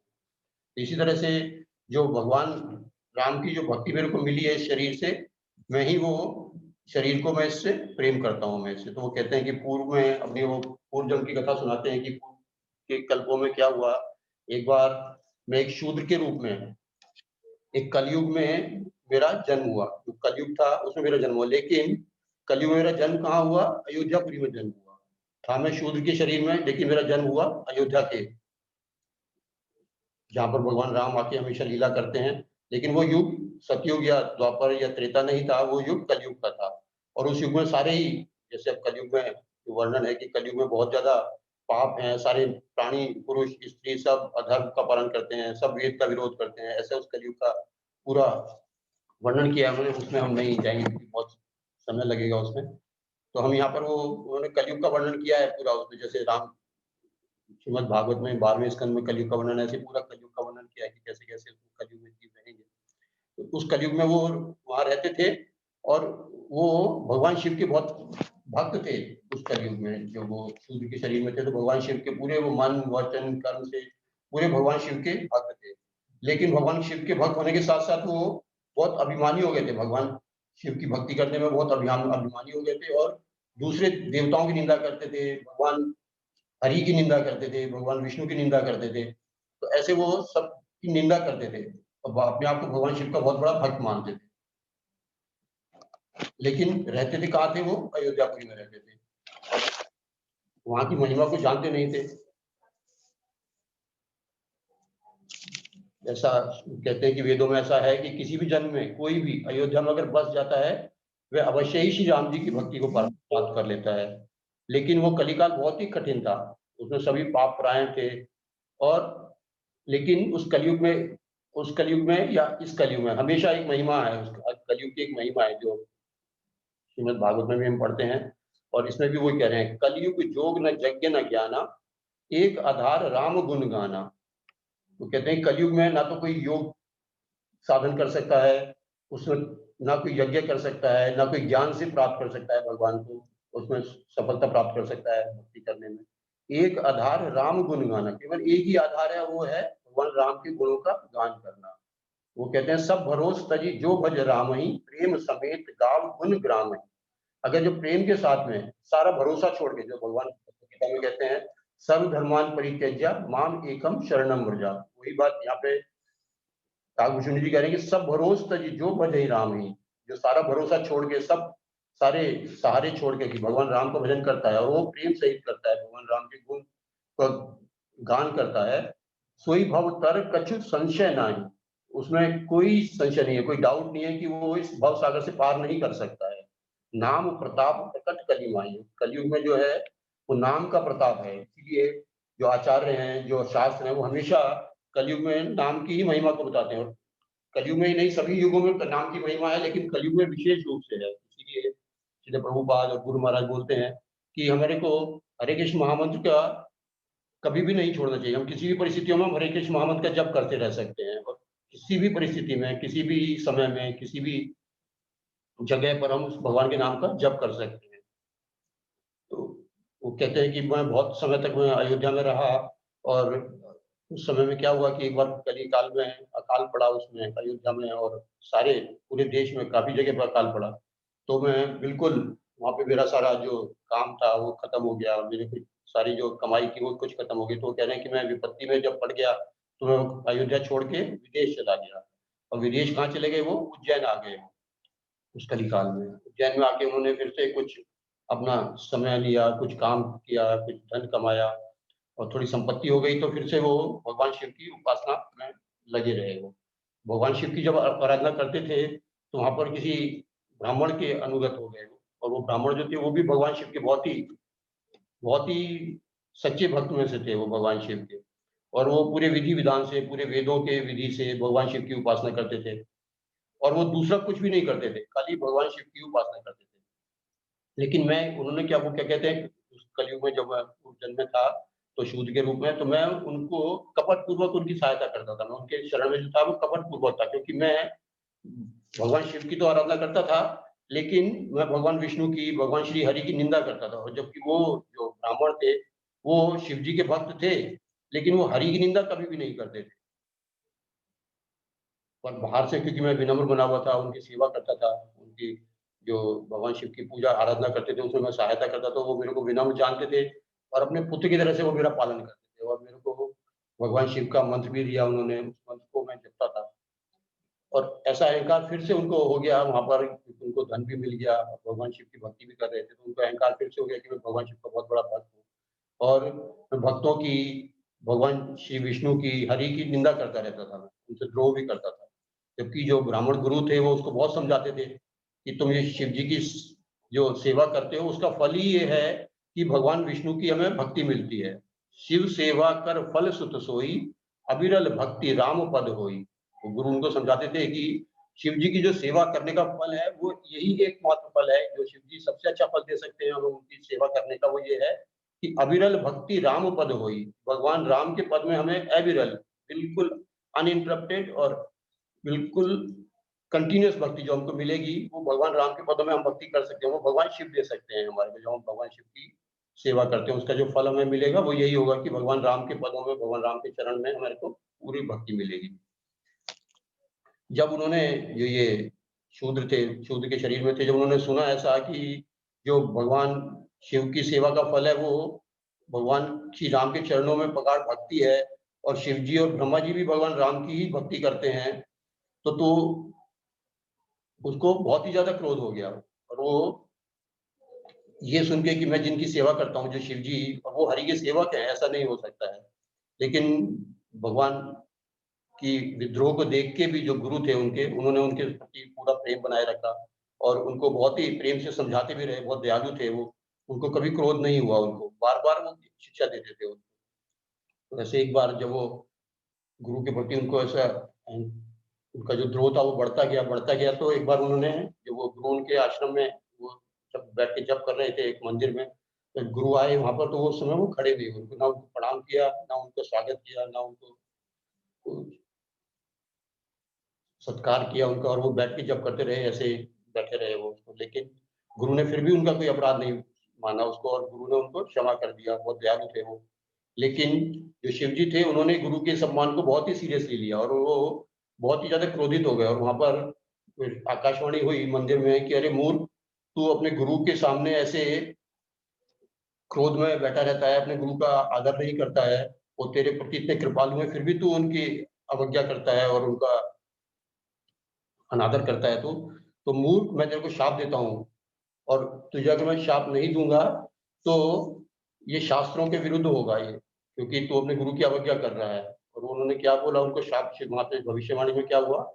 "जेसठ गुर सन ईर्ष्या करहिं, रौरव नरक कोटि जुग परहिं।" तो उन्होंने शाप दिया उनको कि जो गुरु की अवज्ञा करता है, गुरु से ईर्ष्या करता है, गुरु के प्रति, गुरु की अवमानना करता है, उसको रौरव नरक में कोटि युग, करोड़ों युगों तक उसको रौरव नरक में सहना पड़ता है। जब ये, और तू अजगर की तरह से गुरु के सामने बैठा हुआ है, उठा नहीं तू बिल्कुल भी यहाँ से, तो दुष्ट, तू सर्प हो जा और जाके किसी पेड़ के खोल में रह, ऐसी भविष्यवाणी वहाँ हुई।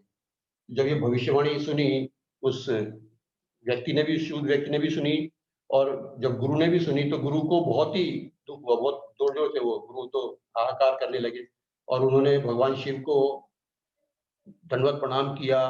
बहुत ही दुःखपूर्वक वो प्रेम अपने शिष्य के प्रति उनको बहुत ही दुःख हुआ कि इसको ऐसा अभिशाप मिल गया, इस अभिशाप की कोई काट तो हो ही नहीं सकती है। तो उन्होंने भगवान शिव को दंडवत प्रणाम किया और हाथ जोड़कर उनसे उनसे प्रार्थना की, उनसे शिव जी से प्रार्थना की है और जो प्रार्थनाएं हैं श्रीमद् रामचरितमानस में रुद्राष्टक के नाम से बहुत प्रसिद्ध है वो प्रार्थनाएं, और उन्होंने वो अष्टक गाया, भगवान शिव को प्रसन्न किया और भगवान शिव उनसे प्रसन्न हुए। फिर से आकाशवाणी हुई, उन्होंने कहा कि ब्राह्मण हे द्विजश्रेष्ठ, तो बताओ क्या मांगते हो तुम। ब्राह्मण ने कहा कि पहले तो आप मेरे को अपनी भक्ति दीजिए, मैं आपकी भक्ति में लगा रहा हूँ। और दूसरा उन्होंने कहा कि ये जो जीव है, जो माया के वश में पड़ा हुआ है, इसको कुछ पता नहीं है, ये अज्ञान में है, इस पर क्रोध मत कीजिए। और हे तीनों पर दया करने वाले शंकर जी, इस पर ऐसी कृपा कीजिए कि जल्दी ही ये आपके शाप से मुक्त हो जाए, बहुत ही थोड़े समय में ये आपके शाप से मुक्त हो जाए। तो यहाँ हम देखते हैं कि गुरु हमारी कितनी सहायता करते हैं। हम उनके प्रति अपमान भी करते हैं, उनकी अवज्ञा भी करते हैं, लेकिन फिर भी जो गुरु हैं, जो सद्गुरु हैं, महाराज कहते थे कि जो शिव जी और पार्वती के संवाद से महाराज बताते थे कि जो दुर्लभ गुरु है, वो सद्गुरु जो है वो दुर्लभ है, जो शिष्य के आतप को, शिष्य की मुसीबत को हर लेते हैं। सद्गुरु दुर्लभो देवी शिष्यस आतप हरः। और जो दूसरे गुरु हैं वो बहुत हैं, जो शिष्य का वित्त हरः, जो शिष्य के जो फाइनेंस है, शिष्य का जो धन है, वो सब हरने के पीछे भागते रहते हैं। लेकिन जो ऐसे सद्गुरु हैं वो बहुत ही दुर्लभ हैं, जो शिष्य की जो मुसीबत है, शिष्य के ऊपर जो ये शाप हो गया, और वो भी भगवान शिव की तरफ से जो शाप हुआ है, उससे भी बचाने के लिए वो भगवान शिव से प्रार्थना कर रहे हैं और उनसे कह रहे हैं कि आप इस पे ऐसी कृपा कीजिए कि आपके शाप से ये बहुत जल्दी ही मुक्त हो जाए। तो ऐसे ही ये विपरीत परिस्थितियों में जो गुरु शिष्यों की सहायता करते हैं, ऐसे सद्गुरु जो हैं बहुत ही दुर्लभ हैं। हमारे सबका सौभाग्य है कि हमें गुरु महाराज जैसे ऐसे सद्गुरु मिले हैं कि जो हमेशा हमारे कल्याण के लिए हमेशा भगवान से प्रार्थना करते थे। हम कभी किसी मुसीबत में होते थे, कभी किसी दुविधा में होते थे, हम भगवान से महाराज को भी फ़ोन करते थे यहाँ से। तो महाराज हमेशा कहते थे कि आप भगवान का नाम लो और मैं भी आपके लिए, हम भी यहाँ पर आपके लिए प्रार्थना कर रहे हैं और जल्दी ही आपकी मुसीबत दूर हो जाएगी। एक बार वहाँ पे बता रहे थे कि राजकोट में एक बार महाराज शाम को प्रसाद लेने के लिए बैठे हुए थे, बिल्कुल प्रसाद की प्लेट उनके सामने ही थी और प्रसाद लेना शुरू करने वाले थे कि उनके पास में एक फ़ोन आया और जो उधर से भक्त बोल रहे थे, उन्होंने कुछ अपनी परेशानी का वर्णन किया, उनकी कोई मुसीबत थी, कोई दुविधा थी उनके जीवन में। तो जब उनसे वर्णन किया तो महाराज ने उनको भी बोला कि हम आपके लिए प्रार्थना करते हैं, आपकी मुसीबत दूर हो जाएगी। जब महाराज ने फ़ोन रख दिया, तो उसके बाद में जो भक्त थे, सेवा कर रहे थे, उन्होंने बोला महाराज प्रसाद ले लीजिए प्रसाद। महाराज ने कहा नहीं, पहले प्रसाद ही लेंगे, पहले हम भक्त मुसीबत में हैं, उनके लिए प्रार्थना करेंगे। और महाराज ने पहले एक माला का जप किया और उस भक्त को भी बोला कि आप भी बैठ के एक माला जप कीजिए, हमने उनको बोला है कि हम उनके लिए प्रार्थना करेंगे, तो पहले हम उनके लिए प्रार्थना करेंगे, प्रसाद हम बाद में लेंगे। ऐसे महाराज जो हैं, सद्गुरु जो ऐसे दुर्लभ हैं, जो शिष्य की आतप को, शिष्य के मुसीबत को हरने के लिए किसी भी परिस्थिति में तैयार रहते हैं। फिर जब माला पूरी कर ली, उसके बाद महाराज ने प्रसाद दिया। तो ऐसे जो सद्गुरु हैं, वो किसी भी मुसीबत से बचाने के लिए अपने शिष्य को तैयार हमेशा हर समय रहते हैं। ऐसे ही ये यहाँ पे ब्राह्मण ने भगवान शिव से बहुत प्रार्थना की और रुद्राष्टक के नाम से जब प्रार्थना की, भगवान शिव प्रसन्न हो गए और उन्होंने मांगा कि ये इसका मुसीबत जल्दी ही दूर हो जाए। यद्यपि इसने भयानक पाप किया है, शिव जी कहते हैं, दोबारा से भविष्यवाणी होती है, आकाशवाणी होती है कि तुमने जो कहा है वैसे ही होगा हे ब्राह्मण गुरु, लेकिन इसने जो भयानक पाप किया है, उस शाप से तो ये मुक्त नहीं हो सकता है, शाप तो व्यर्थ नहीं जा सकता है, लेकिन फिर भी मैं तुम्हारी साधुता देखकर इस पे विशेष कृपा करूँगा। ये 1000 जन्म तो अवश्य पाएगा, लेकिन जन्म और मृत्यु में जो कष्ट होता है, जो दुःख होता है, वो इसको कभी भी लगेगा नहीं। जन्म मृत्यु में जो कष्ट होने वाला है, वो इसको कभी लगेगा नहीं। दूसरा मैं इसको वरदान देता हूँ कि इसका जो ज्ञान है, वो कभी भी नष्ट नहीं होगा। ये हमेशा ज्ञान में रहेगा, इसको ये ध्यान रहेगा कि ये इसने जो किया है, इसने जो पाप किया था, इसने जो गुरु की अवज्ञा की है, वो भी इसको याद रहेगा और इसको ये भी याद रहेगा कि इसको भगवान का भजन करना है। और उसका कारण बताते हैं, शिव जी कहते हैं कि रघुपति पुरी जन्म तब भयउ, पुनीते मम सेवा मन दयउ। जो आकाशवाणी होती है वो कहते हैं उसमें कि हे शूद्र, कि तेरा जन्म एक तो रघुपतिपुरी में हुआ था, एक तो अयोध्यापुरी में तेरा जन्म हुआ था और दूसरा तूने मेरी सेवा की है। शिव जी कहते हैं कि एक तो तेरा रघुपतिपुरी में अयोध्यापुरी में जन्म हुआ था, दूसरी तूने मेरी सेवा की है, इसलिए मैं तेरे पर यह अनुग्रह करता हूँ, पूरी प्रभाव अनुग्रह तेरे राम भगति उपजिहे उर तोरे, कि तेरे मन में अब राम की भक्ति कब उत्पन्न होगी, भगवान राम की भक्ति प्रकट होगी तेरे हृदय में। लेकिन ये मेरा शाप, मेरा जो दिया है, वचन दिया है मैंने कि तेरे को 1000 जन्मों तक तो जन्म दूसरे लेने ही पड़ेंगे तेरे को। और वो सब जन्म मृत्यु का कष्ट तेरे को नहीं होगा, तेरे को ये ज्ञान हमेशा रहेगा। तो गुरु महाराज भी हमारे को हमेशा इसी ज्ञान के बारे में बोलते थे कि हम हमेशा याद रखें कि हमें जाना है। महाराज हमें कहते थे हमें अपनी मृत्यु को याद रखें। जैसे इसमें हम देख रहे हैं कि शिव जी ने उनको वरदान किया, उसने बोला कि ज्ञान रहेगा। ज्ञान रहेगा तो मतलब उसको ये ज्ञान रहेगा कि मेरे को मरना है, और मेरे को ये क्यों मरना है, क्योंकि मैंने ये गुरु की अवज्ञा की है। तो महाराज भी यही बात बोलते थे कि हम अपनी मृत्यु को याद रखें कि हमें जाना है, इस ज्ञान को ना मिटने दें हम। और तब हम हरे कृष्ण का महामंत्र का जप कर सकते हैं, श्रीमद् भगवत गीता का पाठ कर सकते हैं, अध्ययन कर सकते हैं। और अपने, क्योंकि हम भूल जाते हैं, क्योंकि ये शरीर भगवान के भजन के मिला ही हम भूल जाते हैं, इसीलिए बार बार हमारे को जन्म मृत्यु के इस चक्र में पड़ना पड़ता है। लेकिन जैसे महाराज कहते थे कि हम अपनी मृत्यु को याद रखते हैं, हम रोज अपनी मृत्यु को याद रखें तो हम भगवान के भजन अच्छे से कर सकते हैं। तो इसी तरह से यहाँ पे शिव जी भी उसको कह रहे हैं कि तुम अपने सारे ज्ञान रहेगा, तुमको जन्म मृत्यु में बाधा भी नहीं होगी, कष्ट भी नहीं होगा, लेकिन तुमको ये याद रहेगा।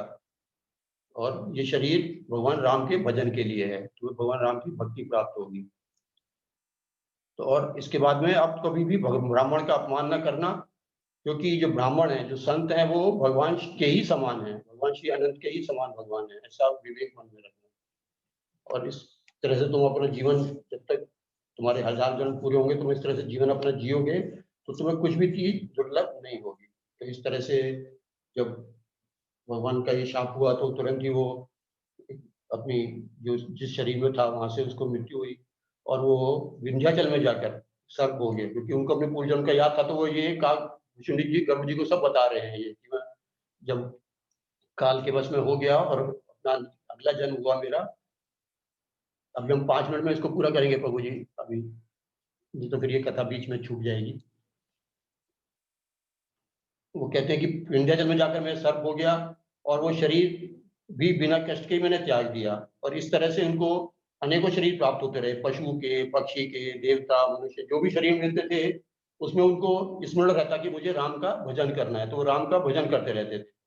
और एक दुख था उनको कि उन्होंने जो गुरु का अपमान किया था, उसके वो किसी तरह से भी निवारण नहीं कर सकते थे, क्योंकि वो गुरु तो, उनको तो अपने शरीर में याद था, लेकिन गुरु तो अब नहीं है उनके पास में। तो वो याद उनको रहता था हमेशा, मैंने गुरु का कितना अपमान किया है, वो कितने कोमल और दयालु स्वभाव के थे, फिर भी मैं उनका इतना अपमान करता था। तो ये सब शरीर पाते पाते अंत में उनको एक ब्राह्मण का शरीर मिला। और वो ब्राह्मण, क्योंकि उन्होंने अपने हर जन्म, चाहे पशु पक्षी किसी भी योनि में थे, वो हर जन्म में अपने भगवान राम की ही भजन में लगे रहते थे। उनको याद रहती थी कि मुझे भगवान राम का भक्ति करनी है। तो उस जब ब्राह्मण का शरीर अंत में उनको मिला, जो अंत में जो शरीर मिला वो ब्राह्मण का, उसमें उन्होंने भगवान राम की ही लीलाओं का खेल किया करते थे। वो बचपन से ही वो, जैसे हम सुनते हैं कि प्रभुपाद जी के विषय में, प्रभुपाद जी जब बच्चे थे तो वो अपने बचपन में ही भगवान के विग्रह के सेवा के रूप में और भगवान जगन्नाथ की रथ यात्रा के रूप में, वो लीलाओं के रूप में वो ही खेल करते थे जो भगवान की लीलाओं से संबंधित होते हैं। वैसे ही ये ब्राह्मण भी भगवान की ही लीलाओं के खेल करते थे। और जिनके पिताजी थे वो इनको पढ़ाना चाहते थे, लेकिन वो पढ़ने में उनका मन नहीं लगता था, और वो भगवान की लीला में ही मन लगता था। जैसे उनके माता पिता बहुत जल्दी ही, जब वो बच्चे ही थे तभी उनका देहांत हो गया। तो ये बच्चे छोटे फिर भगवान भजन के लिए वन में निकल गए, और वन में जा जाकर ये सभी ऋषियों से, मुनियों से, जहाँ भी कहीं को आश्रम दिखता था वहाँ जाते थे, और भगवान राम की लीलाओं का वर्णन करने के लिए उनसे आग्रह करते थे, उनसे उनकी शरण में बैठते थे कि भगवान राम की लीला सुनाए मेरे को, भगवान राम के बारे में बताए। लेकिन वो जहाँ भी जाते थे उनको, क्योंकि भगवान शिव जी का उनको वरदान था, भगवान शिव जी ने उनको आशीर्वाद दिया था कि तुम जहाँ भी कहीं चाहोगे वहाँ जा सकते हो, बिना रोक टोक के कहीं भी जा सकते हो, ऐसा उनको वरदान था। तो हमने शुरू में देखा कि जब वो काकभूषुंडी जी के रूप में है, वो वरदान उनके साथ में है, वो ब्रह्मलोक तक भी चले गए, सारे ब्रह्मांड में घूमते फिरे वो भगवान के भुजा से बचने के लिए। तो ये उनको शिव जी का वरदान था कि तुम जहाँ जाना चाहोगे वहाँ बिना रोक टोक के जा सकते हो। तो इस तरह से वो पूरे आश्रमों में घूमते थे, लेकिन कहीं पर भी उनको भगवान की कथा, क्योंकि जहाँ भी आश्रम में जाते थे वो भगवान की कथा जो है वो निर्गुण रूप में, जो ऋषि और मुनि वहाँ पर थे वो उनको भगवान के निर्गुण रूप का वर्णन करते थे कि भगवान का कोई साकार स्वरूप नहीं है, भगवान निर्गुण है। और उसी तरह से वो उनको सारा वर्णन करते थे। लेकिन क्योंकि वो भगवान राम के भक्त सगुण रूप में भगवान के उपासक थे, तो वो उनके हृदय में वो कभी भी बात होती ही नहीं थी। उनकी जमती ही नहीं थी निर्गुण होके, फिर दूसरा आश्रम में जाते थे, फिर तीसरा आश्रम में जाते थे, लेकिन सभी जगह पर उनको ऐसा ही मिलता था। एक बार वो बहुत ही प्रयास करके, बहुत उनको जब पता लगा कि एक जगह लोमश ऋषि ऋषि हैं, लोमश मुनि हैं, वो सुमेरु पर्वत पे हैं, तो वहाँ पर वो गए उनके पास में और उनसे बहुत उनकी आराधना की और उनसे बहुत प्रार्थना की, उनकी सेवा की और उनसे फिर भगवान के सगुण रूप की आराधना करने के लिए उनसे उन्होंने प्रार्थना की कि आप मेरे को बताइए कि वो किस विधि से मैं भगवान सगुण रूप में देख सकता हूँ। उनको अपने आमने-सामने मैं उनके साथ में दर्शन कर सकता हूँ। ऐसी कोई मुझे विधि बताइए कि भगवान राम की मैं सगुण रूप में सेवा कर सकूँ। तो उन्होंने पहले जो लोमश मुनि थे, उन्होंने पहले तो भगवान की कुछ लीलाएँ उनको सुनाई, लेकिन फिर वो भी निर्गुण रूप में ही घूम फिर के निर्गुण रूप में ही वर्णन करने में आ गए कि भगवान निराकार हैं, भगवान कोई रूप नहीं है और वो हमारे हृदय में है, परमात्मा में रूप में है। भगवान के इसी तरह से वर्णन करते थे वो और साकार रूप का थोड़ा-सा उन्होंने भगवान की लीला सुना के फिर उनको निर्गुण रूप आ गया। लेकिन जो ये ब्राह्मण के रूप में जो भक्त हैं, ये बार-बार उनसे आग्रह करते हैं कि नहीं मुझे सगुण रूप के बारे में ही बताइए और ये सगुण रूप के बारे में उनसे वाद-विवाद भी करते थे कि वही सगुण रूप ही ज़्यादा उत्तम है। निर्गुण में भगवान की हम आराधना नहीं कर सकते हैं, हम उनकी सेवा नहीं कर सकते हैं। लेकिन जो लोमश मुनि थे, वो बार-बार उनको उसी तरह से वर्णन करते थे कि वो भगवान निर्गुण हैं। जब ऐसे वाद-विवाद बढ़ गया और लोमश मुनि बहुत ही क्रोधित हो गए उनसे कि तू अपने गुरु की बात ये तो अपना गुरु मानता है और मेरी बात नहीं मानता है, मेरे से वाद-विवाद करता है, उत्तर-प्रत्युत्तर करता है। मैं जो तेरे को इतनी उत्तम शिक्षा दे रहा हूँ, उसे तू मान नहीं रहा है, मेरी बात पे विश्वास नहीं कर रहा है और तू कौवे की तरह है, सबसे डरता रहता है इधर-उधर, तो तू कौवा हो जा। अपनी बात को ही बड़ा मानता है तो तू कौवा हो जा। यहाँ उनको जो लोमश ऋषि थे, उन्होंने ये श्राप दिया उन्होंने कि तू कौवा हो जा क्योंकि वो अपने जो लोमश ऋषि को उन्होंने गुरु बनाया था और उनसे वो भगवान राम के बारे में सुनना चाहते थे और उनके साथ में फिर वो वाद-विवाद में पड़ गए। उनकी जो बात कहते थे वो अवज्ञा करते थे उसकी भी, तो लोमश मुनि गुस्से में हो गए थे। यहाँ पे तुलसीदास जी लिखते हैं कि जैसे चंदन की लकड़ी को भी अगर बहुत देर तक रगड़ा जाए तो उसमें भी अग्नि उत्पन्न हो जाती है। तो इस तरह से लोमश ऋषि क्रोधित हो गए कि बार-बार ये मेरी बात को नहीं मानता है और अपनी बात को बड़ी बताता है, तो ये तू कौवा है, कौवे की तरह ही बात रहता रहता है, तू डरता है इधर-उधर, तू कौवा हो जा। तो उन्होंने उसको अभिशाप दे दिया कि तू कौवा हो जा। इस तरह से वो कौवा शरीर हो गया उनको। तो काकभूषुंड जी कहते हैं अब यहाँ पे कि मैंने मुनि के जो श्राप दिया था, मुनि ने जो श्राप दिया उसको मैंने आनंद के साथ अपने सिर आँखों पर लिया और मैं उसी समय कौवा हो गया और मैं उड़ चला वहाँ से। मुनि के सिर में मैंने प्रणाम मुनि के सिर नवाया मुनि को और भगवान राम का स्मरण करते हुए मैं वहाँ से उड़ गया वहाँ पर। शिव जी फिर जो शिव जी भी ये कथा उमा पार्वती को सुना रहे हैं तो शिव जी कहते हैं, उमा जी राम चरण रत विगत काम मद क्रोध निज प्रभु मैं देखहि जगत केहि सन करहि विरोध। तो वो काकभूषुंड जी की प्रशंसा करके कहते हैं कि उमा और सभी भक्तों के गुणों का भी वर्णन करते हुए कहते हैं कि हे उमा, जे रामचरत जिनका कि भगवान राम के चरण में पूरी तरह से मन लगा हुआ है, वो विगत काम मद क्रोध, उनके मन में ना काम होता है, ना कोई इच्छाएँ होती हैं, ना उनके मन में मद होता है, अहंकार नहीं होता है, क्रोध नहीं होता है। तो ऐसे ही यहाँ पे भी जब ब्राह्मण को लोमश मुनि ने शाप दिया कि तू कौवा हो जा, तो उन्होंने उसके प्रति कोई क्रोध नहीं किया। बहुत ही आनंद के साथ में उस शाप को अपने सिर पे रखा और उनको प्रणाम किया और भगवान राम का स्मरण किया और वहाँ से वो उड़ चले। क्योंकि वो क्या करते हैं, जो भक्त लोग होते हैं, निज प्रभु मैं देखहि जगत। हर वस्तु में, हर स्थिति में, हर परिस्थिति में वो भगवान का ही हाथ देखते हैं। यही सन करें ही विरोध और वो विरोध किसके साथ करें? क्योंकि उनको दिखता है कि भगवान राम ही हैं। भगवान राम उनके हृदय में बैठे हैं। वो कहते हैं आगे कि काकभूषुंड जी है पक्षीराज गरुड़ सुनिए, इसमें ऋषि का कुछ भी दोष नहीं था। रघुवंश के विभूषण श्री राम जी ही उनके हृदय में प्रेरणा करने वाले हैं और मेरे प्रेम की परीक्षा लेने के लिए उन्होंने ऐसा शाप दिलवा दिया है मेरे को और उन्होंने मुनि की जो बुद्धि थी उसको मोह दिया है। लेकिन जब मैं मुनि का कोई विरोध नहीं किया, उनके प्रति कोई क्रोध नहीं किया और मैं वहाँ से प्रणाम करके उड़ चला, तो मुनि को भी विनम्र स्वभाव देख के, ऐसा धैर्य देख के उनको बहुत ही अफ़सोस हुआ उनको, फिर बहुत दुखी हुए वो। तो उन्होंने मुनि ने फिर आदरपूर्वक मेरे को बुलाया और मेरे को राम मंत्र दिया और राम मंत्र कैसे दिया उनको कि भगवान राम के बाल रूप की लीलाओं का भगवान की ध्यान कर सकें, उनका मैं उस रूप में भगवान का दर्शन कर सकूँ, ऐसा उन्होंने मेरे को मंत्र दिया। और मुनि ने उनको अपने आश्रम में रखा, लोमश मुनि ने उनको कुछ समय के लिए अपने आश्रम में रखा और उनको भगवान राम की बहुत सी बाल लीलाओं के बारे में सुनाया उनको और बहुत ही प्रसन्नता के साथ उनको आशीर्वाद दिए और कहा उन्होंने उनको आशीर्वाद देके बोला कि राम भगति अविरल उर तोरे बस यही सदा प्रसाद अब मोरे। ये भगवान राम की जो अविरल भक्ति है वो तेरे हृदय में हमेशा बसी रहे और ये मेरे प्रसाद से और मेरे आशीर्वाद से हमेशा तेरे हृदय में राम की भक्ति परिस्थित बनी स्थिर बनी रहेगी तेरे उसमें। तो ऐसे हम यहाँ से हम सीख सकते हैं कि कैसी भी विपरीत परिस्थिति हो, कैसा भी हमारी मुसीबतें हो, कैसा भी हमारे ऊपर कोई अभिशाप हो जाए, कुछ हो जाए, लेकिन हम अपना धैर्य बनाए रखें। हम कोई क्रोध ना करें किसी के ऊपर, किसी से तो हमने किसी के ऊपर कोई अहंकार ना हो हमारे को। तो महाराज कहते थे कि कुछ भी हो जाए सबसे पहले उसमें हमारे को अपने ऊपर ही दोष डालना चाहिए कि सब सारी स्थिति का जो कारण है वो मैं ही हूँ, मैं ही अपनी मुसीबतों का कारण हूँ। जब हम ये सब मान लेते हैं तो हम सारी आधी से ज्यादा मुसीबतें हमारी निकल जाती हैं। तो यहाँ पर भी जो काकभूषुंडी जी कौवे का उनको शाप मिला, उन्होंने किसी भी तरह से उनका ऋषि के प्रति कोई उन्होंने अपने मन में दुर्व्यवहार भी नहीं किया, उनके मन में कोई भी उन्होंने अपनी दुर्वासना भी नहीं रखी उनके प्रति में, कोई क्रोध नहीं किया अपने मन में उनके प्रति। तो महाराज भी वही कहते थे कि कुछ भी हो जाए सबसे पहले उसमें हम अपना दोष मान लें कि ये मेरी तरफ से। तो ऐसे भौतिक जो परिस्थिति है वो तुरंत निकल जाती है वो।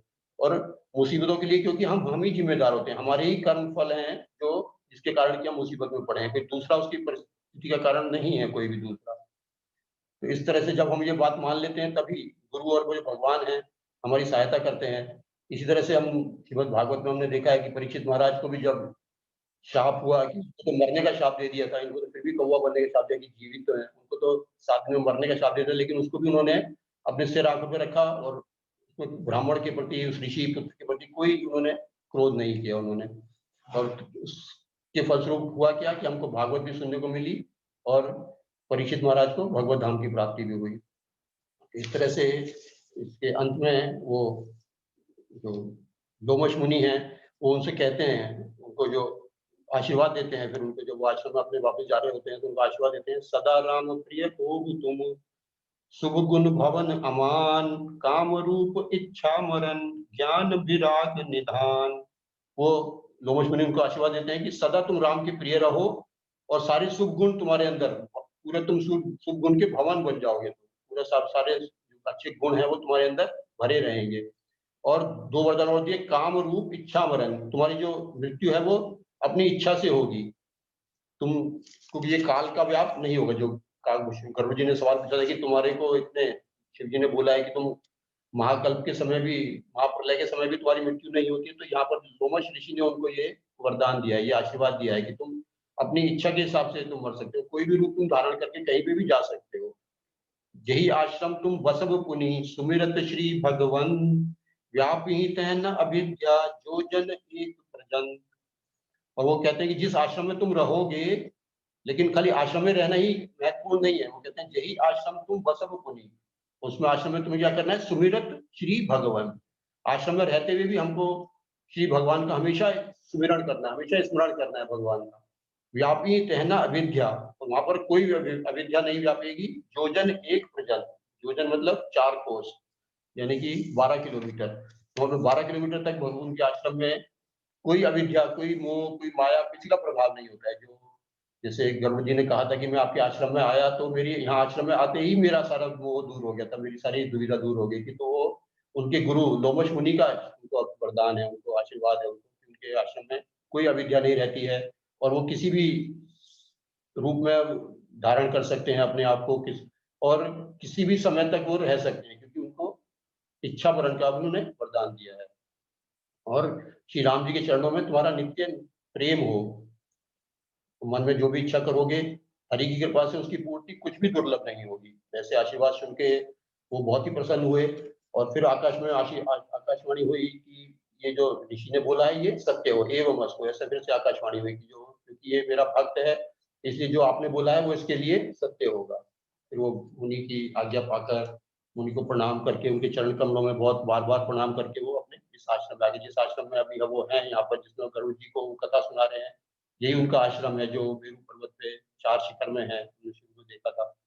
तो अभी वो कहते हैं कि हे पक्षीराज, मुझे यहाँ निवास करते हुए 27 कल्प बीत गए हैं। 27 कल्प मतलब ब्रह्मा जी के 27 दिन, जिसमें कि एक दिन में 1000 चतुर्युगी होती है और एक रात में 1000 चतुर्युगी होती है। तो इतने दिन अभी वो ब्रह्मा जी के बीत गए हैं, फिर भी वो उस आश्रम में है। तो उनकी आयु की इच्छा, मृत्यु का उनको वरदान है, तो इस आयु में अभी भी वो वहां पर रहते हैं, इस आश्रम में अपने में रहते हैं। 27 कल्प बीत गए हैं अभी उनको वहां पर। और वो कहते हैं कि जब भी अयोध्यापुरी में जिस भी युग में, जिस भी मतलब जिस ब्रह्मा जी के एक दिन में जैसे भगवान आते हैं अपने बाल लीला करने के लिए, श्री राम रूप में अयोध्यापुरी में आते हैं, तो मैं हर लीला देखने के लिए, मैं जब भी भगवान राम आते हैं मैं बाल लीला का दर्शन करने के लिए 5 वर्ष तक वहां जाता हूँ, अयोध्यापुरी में रहता हूँ और वहां जाकर मैं सुख प्राप्त करता हूँ। और इसीलिए मेरे को जो ये काक शरीर मिला है, इसीलिए मुझे प्रेम है इस शरीर से, और इसमें मुझे श्री राम जी के चरणों का प्रेम प्राप्त हुआ है। जो गुरु जी ने 3 प्रश्न पूछे थे कि तुम्हें काक का शरीर कैसे मिला, तुम्हारी आयु इतनी कैसे है, और तुम्हारे आश्रम में इतना प्रभाव कैसे है कि किसी भी मोह से मुक्ति हो जाती है। तो उन तीनों प्रश्नों का उत्तर उन्होंने दिया कि उनको ये जो काक शरीर मिला, ये लोमश ऋषि के शापवश मिला, लेकिन ये उसको वरदान मानते हैं। और उनकी आयु भी लंबी जो है वो लोमश ऋषि के शाप के, लोमश ऋषि के आशीर्वाद के कारण है उनकी इतनी लंबी आयु है, 27 तक अभी भी वो जीवित हैं। और उसमें आश्रम में नहीं होता है उनके कुछ भी मोह माया, वो भी उनके गुरु का ही आशीर्वाद है। तो अपने गुरु को अगर हम बिना किसी द्रोह के, बिना किसी क्रोध के सारी आज्ञाओं का हम पालन करते रहे और किसी भी वाणी को, जो भी उन्होंने आदेश दिए उसको हम मान लें, तो ये सब आशीर्वाद हमको भी प्राप्त हो सकते हैं और हम किसी भी मोह से, किसी भी माया से, किसी भी बंधन से मुक्त होने के लिए हम हमेशा तैयार हो सकते हैं और भगवान के भजन में हमारा मन लग सकता है। जैसे कि हम देखते हैं कि काकभुजुंडी जी जो हैं वो भगवान के भजन में उन्होंने बोला कि भगवान राम के चरणों में तुम्हारा नित्य नया प्रेम हो। ये गुरु के आशीर्वाद से ही हम भगवान के चरणों में प्रेम पा सकते हैं और किसी अपने प्रयास से हम नहीं पा सकते हैं ये सब चीजें। भगवान के प्रेम को अपने गुरु के आशीर्वाद के बिना हमारी कुछ भी सफलता संभव नहीं है। हरे कृष्णा। श्री श्री रामचरितमानस की जय, श्री प्रभुपाद की जय, श्री गुरुदेव की जय। हरे कृष्ण प्रभु जी। हरे कृष्णा प्रभु जी। बहुत ही सुंदर लेक्चर रहा आपका, सुन के बहुत ही ज्यादा आनंद की प्राप्ति हुई कि जैसे कैसे शौनक मुनि के शाप से काक का शरीर प्राप्त हुआ। बहुत ही सुंदर कथा सुनी और हमने तो टाइम के तरफ एक भी तरफ बार देखा ही नहीं, उतनी स्मूथली कथा चल रही थी कि हम उसके श्रवण में उतने मग्न हो गए कि टाइम की तरफ देखा भी नहीं। तो अब हम ये कथा की पूर्णाहुति की तरफ जाते हैं। ये लेक्चर तो मैं इसको मंदिर राजकोट के प्रमुख विष्णु से प्रभु जी की तरफ से श्यामचरण प्रभु जी का धन्यवाद करना चाहता हूँ, जिन्होंने इतना सुंदर लेक्चर दिया हमको और जो बातें हमको पता नहीं है उसके ऊपर भी इतना प्रकाश डाला। तो अब इसको मंदिर राजकोट के सभी भक्तों की तरफ से एवं यह लेक्चर सुन रहे सभी श्रोताओं की तरफ से भी मैं श्यामचरण प्रभु जी करना चाहता हूँ। फिर से नेक्स्ट सेशन में उनसे मुलाकात होगी। हरे कृष्ण। वंशा कल्पतरुभ्यश्च कृपा सिंधुभ्य एव च पतितानां पावनेभ्यो वैष्णवेभ्यो नमो नमः। अनंत कोटि वैष्णव वृंद की जय, प्रभुपाद की जय। धन्यवाद प्रभु, बहुत बहुत धन्यवाद।